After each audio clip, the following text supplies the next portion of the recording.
Hello and welcome to Cooking the Books with Heather.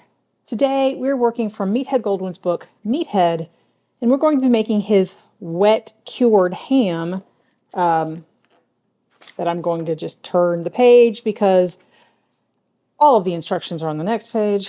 Anyway, so this ham is going to be cooked on the grill, and it's going to be glazed with the Grand Marnier glaze that we've made already, and I'll link that up there. Before we have some things that we're going to use besides the Grand Marnier glaze, we're going to have to make like a mop, but this goes on the grill for 30 minutes before we need to use that. So we're going to go ahead and get this on the grill since it's already 3 o'clock and it's probably going to take about 4 hours total, 3 to 4 hours for us to cook this relatively large bone-in wet cured ham. So I was looking at my label. This is a spiral sliced ham, and it is pre-glazed, which means that I am supposed to rinse that off. So I'm going to open it up, rinse it, which means I'm going to move all this stuff around so I don't have to go over my book, and show you what that looks. Well, I'll show you what it looks like when I open it up.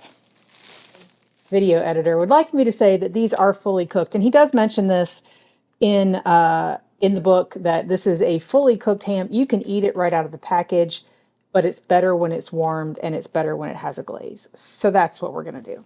So, but do make sure that it says fully cooked before you try to eat it like that. But we do need to heat it up to, I think at the end, 135 to 140 degrees is what we're going to be looking for. We don't want to overcook it because that will really dry it out. So, excuse me while I rinse.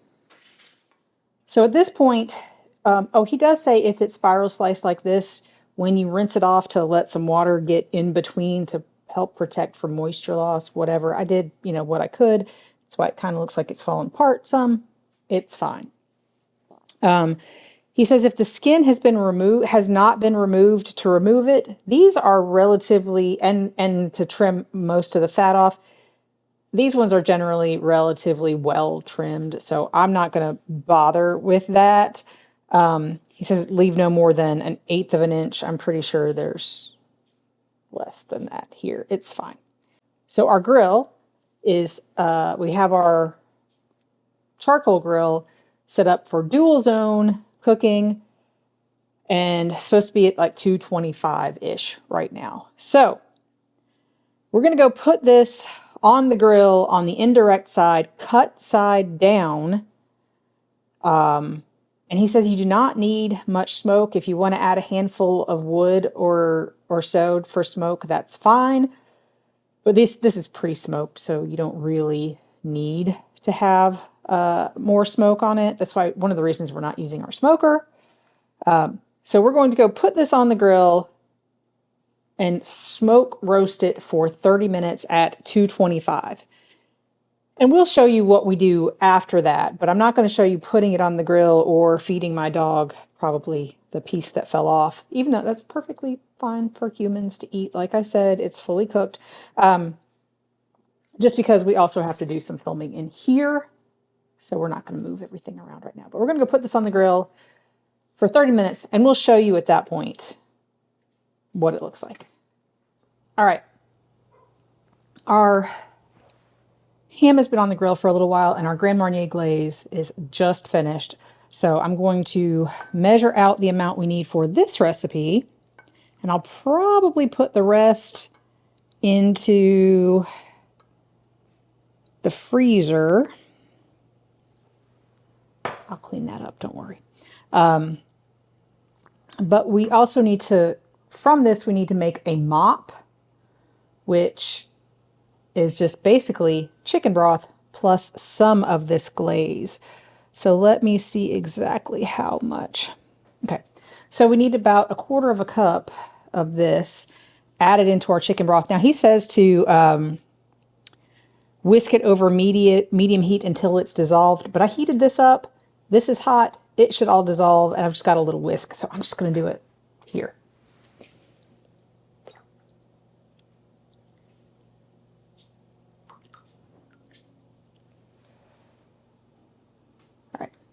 So there is what he calls our mop chicken broth plus some of the glaze. This is the rest of the glaze that we're going to use at the end of cooking to actually get a nice crispy glaze. But in just a minute, we'll show you what we do with the mop.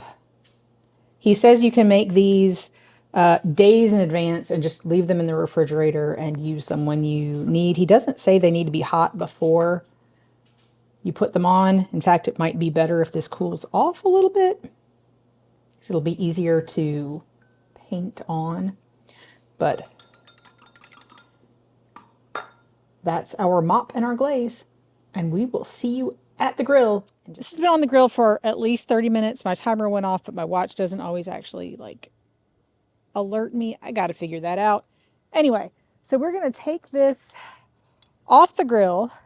We're putting it on this. I've got heavy duty aluminum foil that is doubled, and he says about 5 feet long and then double it. So we've got that set up over here. It's so cold out here. And we have our mop, which, hey, it's not frozen. That's good. So I've got stuff to try to pick this up with, since it's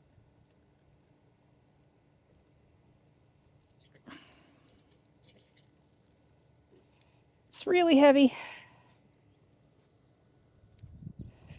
We're going to put it bone side down there. I think we're going to turn it like that.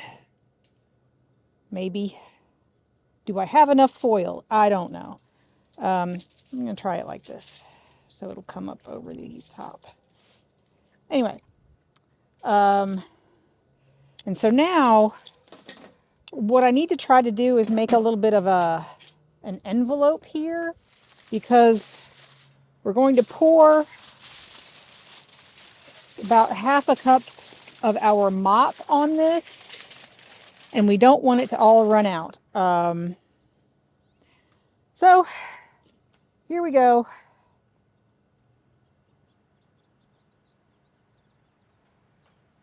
This will help it cook in a steamy environment. A little bit more. There we go. Which will help it cook a little bit faster and stay moist. So now we're supposed to gather it up kind of like a, do you think this will read through the aluminum foil? Well, it reads through the thing. So, all right, so I'm going to put this in. Since this does not have a wire, I can put it in now. If it had a wire, you'd want to close up the foil first. And this is a temperature probe that can stay in it. We want it to be in there, not real close to the bone. I think that's okay. And now we want to crimp this up like a Hershey's Kiss. I probably could have gone a little bit longer. I was using my height as a guide, but I may be underestimated. But we want to keep the steam in this.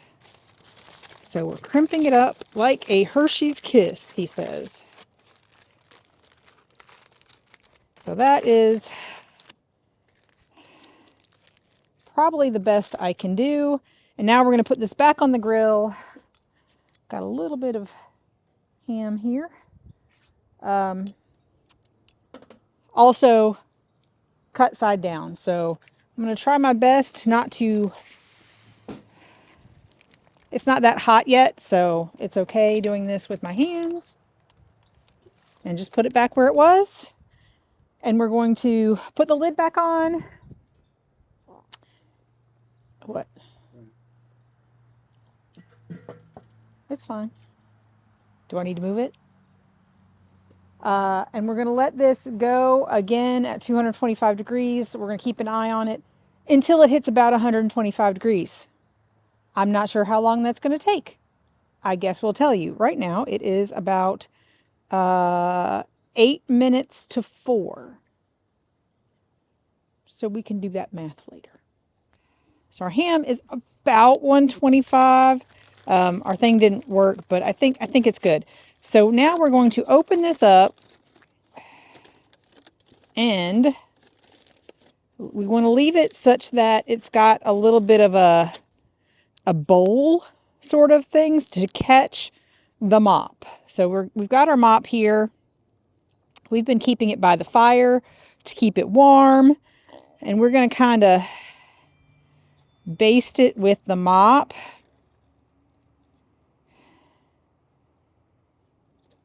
Just kind of paint it with the mop. Make sure it gets all over. It's hard to get that other side, but we'll do our best.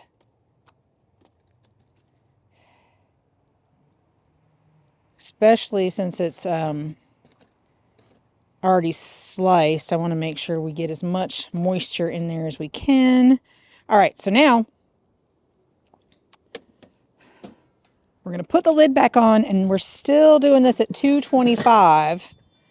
And we'll let this go for 10 minutes, and then we're going to do it again and let it go for 10 minutes. So, I guess we'll see you in about 20 minutes when we do something different. So 10 minutes, baste it with the mop again, 10 more minutes, and then we'll see you. It is really cold. I would not suggest doing this on the coldest day of the year. It sucks. Anyway. How cold is it? It is like, let's see. This says it is currently 29 degrees. It is below freezing. It's over here. It's like 30 something. It's above freezing right by the grill. Anyway. Getting annoyed at this. I tried to back out. He wouldn't let me. So, but we're almost done. We're almost done. It's been 20 minutes, and now we need to move this to the hot side of the grill. However, we don't really have a hot side of the grill because most of our coals are gone. So, we're going to move this to our pan,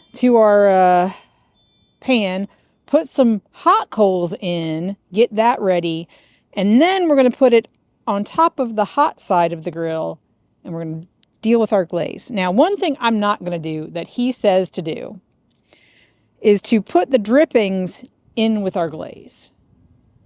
I feel like there's way too much drippings in here that it would make the glaze way too runny. So, yeah, I'm not going to do that. I want this to actually be a glaze. So our glaze is over here. It's been sitting by the fire. There may be a few ashes in it. I'm not worried about that.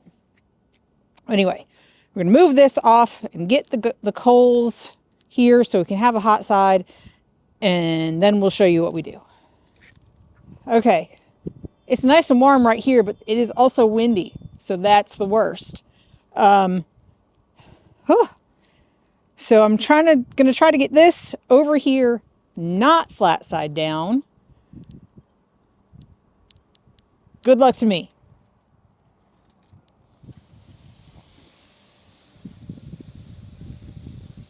It's kind of falling apart, but now we're going to paint it with this warmed glaze. And we are not supposed to leave this at all, not one little bit. Don't even go get a beer, because we do not want this to burn. We want it to caramelize. We want it to, bubble, but we do not want it to burn. So, and then we're going to turn it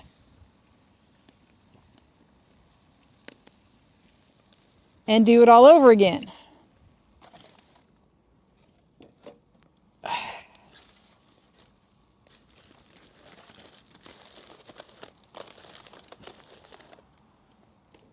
Oh, dripped a little ham juice there. We're getting a little flamey action on the underside. It is so smoky. Oh.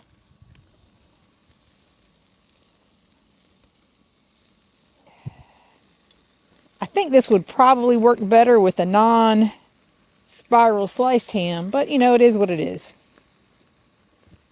I think the bottom's getting a little,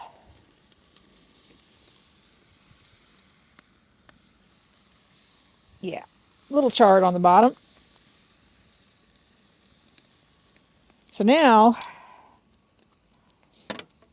I'm going to try to hold it up on this side where it really doesn't want to stand up, but this side has not gotten any glaze on it that we put down immediately. And it is getting a little brown on that side. So this is going to go pretty quickly. I feel like whatever part is on the bottom is going to get pretty quick. It's really smoky.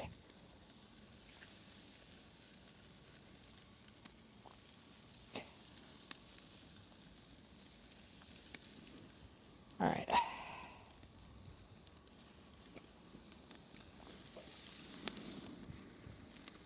Ugh. Oh my goodness. It's blowing right at me. You're on the smoke side. Wherever I am, it's smoky. Oh, it's fire. Can you not catch fire, please? Pretty sure there's fat over there making it catch fire.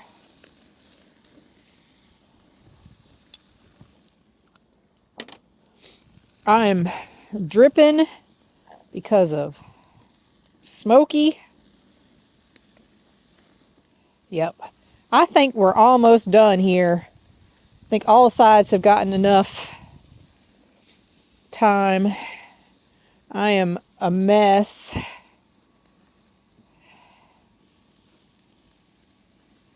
It did help that it's all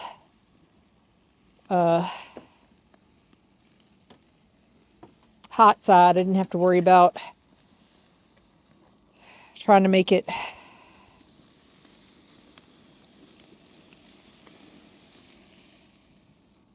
all right. That's the best I can do. And that will have to do. Okay, so now that we're inside and I can see it, I think I did a pretty decent job of getting some glaze on all of the edges, and I don't think we're going to have a hard time carving this because all of the slices seem to want to fall apart, so that's good. It's still warm, thankfully. Hopefully it'll stay warm for a little while. The rest of our dinner is just about done, so he does have some instructions on how to slice it, but like I said, I don't think we really need those. This is a pre-sliced ham, so I think it would probably be better on a non-pre-sliced ham, but I'm looking forward to trying this, and we'll let you know what we think in just a minute.